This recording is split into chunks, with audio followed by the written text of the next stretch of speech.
Good morning, good afternoon, good evening. Welcome to Raven's Readings. I will be reading to you from The Murder of Roger Ackroyd, written by Agatha Christie in 1926. It's told from the point of view of a Doctor Sheppard. Listen along and try to pull the clues together. Let us know in the comments what you've found. I do readings twice a week. If you subscribe to my Substack newsletter, it's free. You'll be notified of my updates as soon as they're ready. If you enjoy this reading or have other classics you'd like to hear, leave me a comment. Last episode, there was gossip over Mah Jong tiles and speculation about the gold ring Poirot had found. Next chapter, Dr. Sheppard will help Poirot question a witness. Chapter 17. Parker. It occurred to me the next morning that under the exhilaration produced by Tin Ho, or the perfect winning, I might have been slightly indiscreet. True, Poirot had not asked me to keep the discovery of the ring to myself. On the other hand, he had said nothing about it whilst at Fernley, and as far as I knew, I was the only person aware that it had been found. I felt distinctly guilty. The fact was by now spreading through King's Abbot like wildfire. I was expecting wholesale reproaches from Poirot any minute. The joint funeral of Mrs. Ferrars and Roger Ackroyd was fixed for 11 o'clock. It was a melancholy and impressive ceremony. All the party from Fernley were there. After it was over, Poirot, who had also been present, took me by the arm and invited me to accompany him back to the Larches. He was looking very grave, and I feared that my indiscretion of the night before had got round to his ears. But it soon transpired that his thoughts were occupied by something of a totally different nature. "See you," he said, "we must act. With your help, I propose to examine a witness. We will question him. We will put such fear into him that the truth is bound to come out." "What witness are you talking of?" I asked, much surprised. "Parker," said Poirot. "I asked him to be at my house this morning at 12 o'clock. He should wait us there at this very minute." "What do you think?" I ventured, glancing sideways at his face. "I know this, that I am not satisfied." "You think that it was he who blackmailed Mrs. Ferrars?" "Either that," he said, "or—" "Well," I said, after waiting a minute or two, "my friend, I will say this to you. I hope it was he." The gravity of his manner and something indefinable that tinged it reduced me to silence. On arrival at the Larches, we were informed that Parker was already there awaiting our return. As we entered the room, the butler arose respectfully. "Good morning," said Poirot pleasantly. "One instant, I pray of you." He removed his overcoat and gloves. "Allow me, sir," said Parker, and sprang forward to assist him. He deposited the articles neatly on a chair by the door. Poirot watched him with approval. "Thank you, my good Parker," he said. "Take a seat, will you? What I have to say may take some time." Parker seated himself with an apologetic bend of the head. "Now, what do you think I asked you to come here for this morning, eh?" Parker coughed. "I understood, sir, that you wished to ask me a few questions about my late master. Private-like." "Précisément," said Poirot, beaming. "Have you made many experiments in blackmail?" "Sir!" The butler sprang to his feet. "Do not excite yourself," said Poirot placidly. "Do not play the farce of the honest injured man. You know all there is to know about the blackmail. Is it not so?" "Sir, I've never been—" "Insulted," suggested Poirot, "in such a way before. Then why, my excellent Parker, were you so anxious to overhear the conversation in Mr. Ackroyd's study the other evening, after you had caught the word blackmail?" "I wasn't. Who is your last master?" rapped out Poirot suddenly. "My last master?" "Yes, the master you were with before you came to Mr. Ackroyd."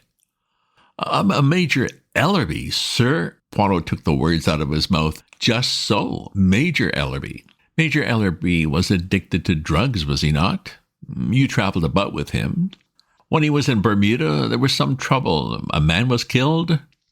Major Ellerby was partly responsible. It was hushed up. But you knew about it. How much did Major Ellerby pay you to keep your mouth shut? Parker was staring at him open-mouthed. The man had gone to pieces. His cheeks shook flabbily.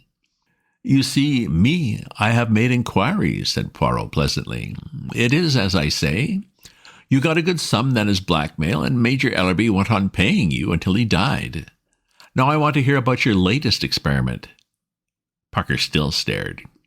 It is useless to deny. Hercule Poirot knows. It is so what I have said about Major Ellerby, is it not? As though against his will, Parker nodded reluctantly once. His face was ashen pale. But I never hurt a hair of Mr. Ackroyd's head, he moaned. Honest to God, sir, I didn't. I'm afraid of this coming all the time, and I tell you, I didn't kill him. His voice rose almost to a scream. I am inclined to believe you, my friend, said Poirot. You have not the nerve, the courage, but I must have the truth. I'll tell you anything, sir, anything you want to know. It's true that I tried to listen that night. A word or two I heard made me curious. And Mr. Ackroyd's wanting not to be disturbed and shutting himself up with the doctor the way he did. It's God's own truth what I told the police. I heard the word blackmail, sir, and, well... He paused. You thought there might be something in it for you? Suggested Poirot smoothly. Well, yes, I did, sir. I thought that if Mr. Ackroyd was being blackmailed, why shouldn't I have a share of the pickings? A very curious expression passed over Poirot's face. He leaned forward. Had you any reason to suppose before that night that Mr. Ackroyd was being blackmailed? No, indeed, sir. It was a great surprise to me. Such a regular gentleman in all his habits. How much did you overhear, then? Not very much, sir. There seemed what I might call a spite against me. Of course, I had to attend to my duties in the pantry, and when I did creep along once or twice to the study, it was no use. The first time Doctor Sheppard came out and almost caught me in the act, and another time Mr. Raymond passed me in the big hall and went that way, so I knew it was no use. When I went with the tray, Miss Flora headed me off. Poirot stared for a long time at the man, as if to test his sincerity. Parker returned his gaze earnestly.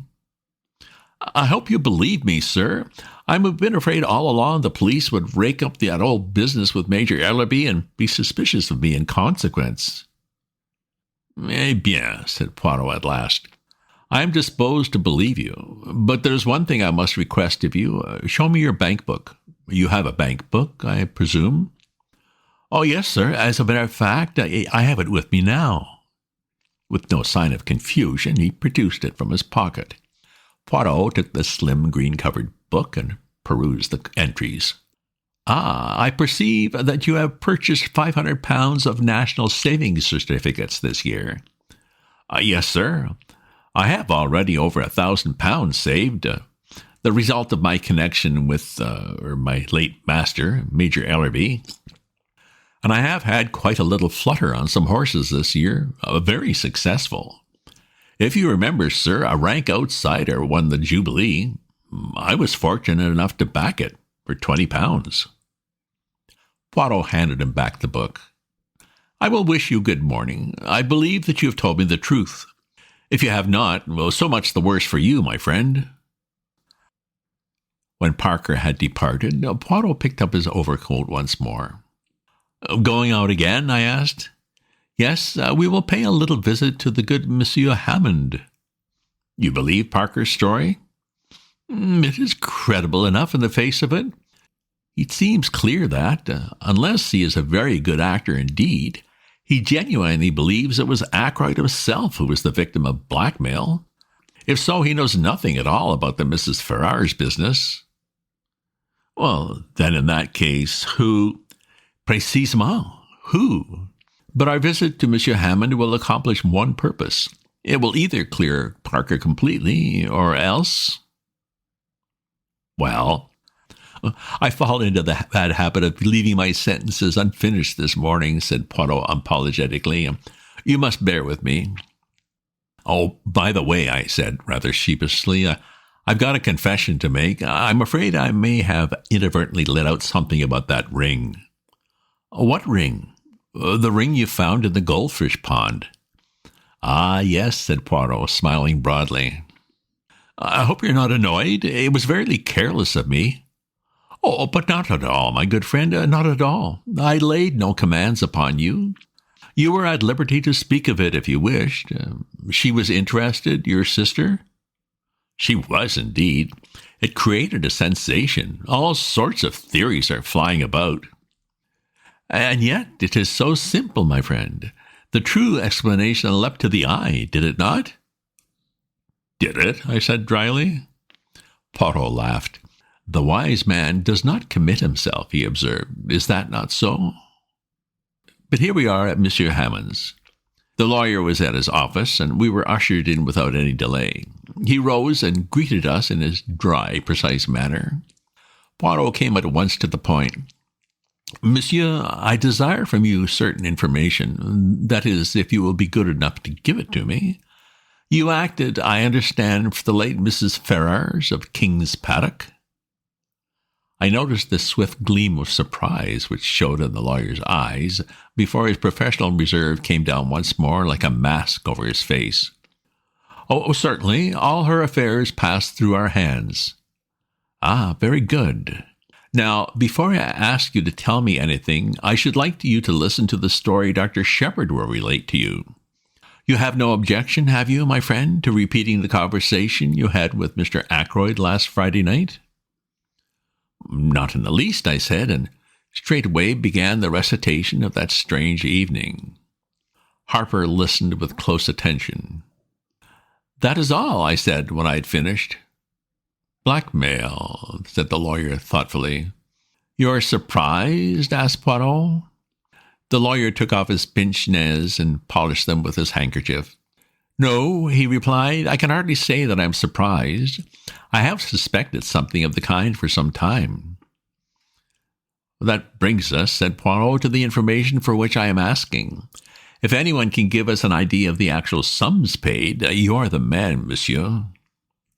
I see no object in withholding the information, said Hammond, after a moment or two. During the past year, Mrs. Ferrars has sold out certain securities, and the money for them was paid into her account and not reinvested. As her income was a large one, and she lived very quietly after her husband's death, it seems certain that these sums of money were paid away for some special purpose. I once sounded her on the subject, and she said that she was obliged to support several of her husband's poor relations. I let the matter drop, of course. Until now, I have always imagined that the money was paid to some woman who had had a claim on Ashley Ferrars. I never dreamed that Mrs. Ferrars herself was involved. And the amount? Asked Poirot. In all, I should say the various sums totaled at least £20,000. £20,000, I exclaimed, in 1 year. Mrs. Ferrars was a very wealthy woman, said Poirot dryly, and the penalty for murder is not a pleasant one. Is there anything else that I can tell you? Inquired Mr. Hammond. I think you know, said Poirot, rising. All my excuses for having deranged you. Oh, not at all, not at all. The word derange, I remarked when we were outside again, is applicable to mental disorder only. Ah, cried Poirot, never will my English be quite perfect. A curious language. I should then have said disarranged, n'est-ce pas? Disturbed is the word you had in mind. I thank you, my friend. The word exact, you are zealous for it. Eh bien, what about our friend Parker now? With £20,000 in hand, would he have continued being a butler? Je ne pense pas. It is, of course, possible that he banked the money under another name, but I am disposed to believe he spoke the truth to us. If he is a scoundrel, he is a scoundrel on a mean scale. He has not the big ideas. That leaves us a possibility. Raymond, or, well, Major Blunt. Surely not Raymond, I objected, since we know that he was desperately hard up for a matter of £500. That is what he says, yes. And as to Hector Blunt, I will tell you something as to the good Major Blunt, interrupted Poirot. It is my business to make inquiries. I make them. Eh bien, that legacy of which he speaks, I've discovered that the amount of it was close upon £20,000. What do you think of that? I was so taken aback that I could hardly speak. It's impossible, I said at last. A well-known man like Hector Blunt? Poirot shrugged his shoulders. Who knows? At least he is a man with big ideas. I confess that I hardly see him as a blackmailer, but there is another possibility that you have not even considered. Oh, what is that? The fire, my friend. Ackroyd himself may have destroyed that letter, blue envelope and all, after you left him. I hardly think that likely, I said slowly, and yet, of course, it may be so. He may have changed his mind. We had just arrived at my house, and on the spur of the moment, I invited Poirot to come in and take potluck. I thought Caroline would be pleased with me, but it is hard to satisfy one's womenfolk. It appears that we were eating chops for lunch, the kitchen staff being regaled about continuing with tripe and onions. And 2 chops set before 3 people are productive of embarrassment. But Caroline is seldom daunted for long. With magnificent mendacity, she explained to Poirot that although I laughed at her for doing so, she adhered strictly to a vegetarian diet. She descanted ecstatically on the delights of nut cutlets, which I'm quite sure she has never tasted, and ate a Welsh rarebit with gusto and frequent cutting remarks as to the dangers of flesh foods. Afterwards, when we were sitting in front of the fire and smoking, Caroline attacked Poirot directly. Not found Ralph Patten yet? She asked. Where should I find him, mademoiselle? I thought perhaps you'd found him in Cranchester, said Caroline with intense meaning in her tone. Poirot looked merely bewildered. In Cranchester? But why in Cranchester? I enlightened him with a touch of malice. One of our ample staff of private detectives happened to see you in a car on the Cranchester Road yesterday, I explained. Poirot's bewilderment vanished. He laughed heartily. Ah, that. A simple visit to the dentist, say too. My tooth, it aches, I go there. My tooth, it is at once better. I think to return quickly. The dentist, he says, no, better to have it out. I argue, he insists, he has his way. That particular tooth, it will never ache again. Caroline collapsed rather like a pricked balloon. We fell to discussing Ralph Patten. A weak nature, I insisted, but not a vicious one. Ah, said Poirot, but weakness, where does it end? Exactly, said Caroline. Take James here. Weak as water if I weren't about to look after him. My dear Caroline, I said irritably, can't you talk without dragging in personalities? You are weak, James, said Caroline, quite unmoved. I'm 8 years older than you are. Oh, I don't mind, Monsieur Poirot, knowing that. I should never have guessed it, mademoiselle, said Poirot with a gallant little bow. Yes, 8 years older, but I've always considered it my duty to look after you. With a bad bringing up, heaven knows what mischief you might have got into by now. I might have married a beautiful adventuress, I murmured, gazing at the ceiling and blowing smoke rings. Adventuress, said Caroline with a snort. If we're talking of adventuresses... She left the sentence unfinished. Well, I said with some curiosity. Oh, nothing, but I can think of one not 100 miles away. Then she turned to Poirot suddenly. James sticks to it that you believe someone in the house committed the murder. All I can say is you're wrong. I should not like to be wrong, said Poirot. It is not, how do you say, my métier. I've got the facts pretty clearly, continued Caroline, taking no notice of Poirot's remark, from James and others. As far as I can see, of the people in the house, only 2 could have had the chance of doing it, Ralph Patten and Flora Ackroyd. Oh, my dear Caroline. Now, James, don't interrupt me. I know what I'm talking about. Parker met her outside the door, didn't he? He didn't hear her uncle say good night to her. She could have killed him then and there. Oh, Caroline, I'm not saying she did, James. I'm just saying she could have done. As a matter of fact, though Flora is like all these young girls nowadays, with no veneration for their betters and thinking they know best on every subject under the sun, I don't for a minute believe she'd kill even a chicken. But there it is. Mr. Raymond and Major Blunt have alibis. Mrs. Ackroyd's got an alibi.